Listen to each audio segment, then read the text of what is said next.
சும்மா இருப்பா. அவங்க பேசுறதுக்கு அவங்கள சாரி கேட்க சொல்ல முடியா? என்னப்பா டபுள் கேம் ஆடாதீங்க போங்க. டபுள் கேம் ஃப்ரெண்ட் குரல்ல ரைஸ் பண்ணி பேசுது அதெல்லாம் கேட்கல. பண்ணணுமே பண்ணிட்டு இருக்காங்க. இவனே பேசல. என்ன கை என்னடியோ? பிக் பாஸ் சீசன் 9ஓட டே 2 ப்ரோமோ ஒன்று வந்திருக்கு. இந்த ப்ரோமோவை பார்க்கும்போது வாட்டர்மெலனுக்கு என்னதான் பிரச்சனைன்னு தெரில, எல்லாரு கூடயும் சண்டை போட்டுட்டு இருக்காரு. இன்னைக்கு வந்து ஒரு சிலர் கூட சண்டை போட்டுட்டு இருக்காரு. அதுக்கப்புறம் பார்த்தீங்கன்னா அவங்க வந்து கை ஓங்குற ரேஞ்சுக்கு போயிட்டாங்க. அப்படி இருந்தும் நான் கை நீட்டி பேசாத கை நீட்டி பேசாதன்னு சொல்லிட்டு சண்டை போட்டுட்டு இருக்காரு இந்த ஆள். இந்த ஆள் வந்து என்ன ஒரு மைண்ட் செட்டில் இருக்காருன்னே தெரிய மாட்டேங்குது. வெளியே இருக்கும்போது தான் இந்த மாதிரி பண்ணிட்டு இருந்தாரு. சரி பிக் பாஸ்குள்ளே போயாவது கொஞ்சம் அமைதியாக இருப்பார் அப்படின்னு நினச்சோம்னா பிக் பாஸ்குள்ளே போய் எக்ஸ்ட்ரா பண்ணிட்டு இருக்காரு. இவர் பண்றதெல்லாம் பார்க்கும்போது நமக்கே வெறுப்பு தான் வருது.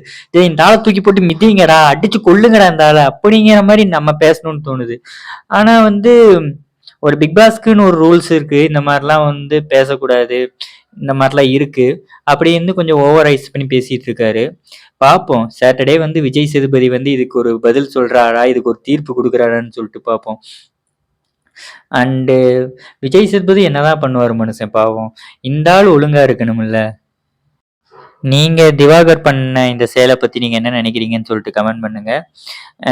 திவாகரை வெறுக்கிறவங்க எத்தனை பேர், திவாகர் ஹேட்டர்ஸ் எவ்வளவு பேருன்னு சொல்லிட்டு அதுவும் கமெண்ட் பண்ணுங்க. அண்டு இதே மாதிரி வீடியோ வேணும்னா லைக் பண்ணுங்க, மறக்காம சப்ஸ்கிரைப் பண்ணுங்க.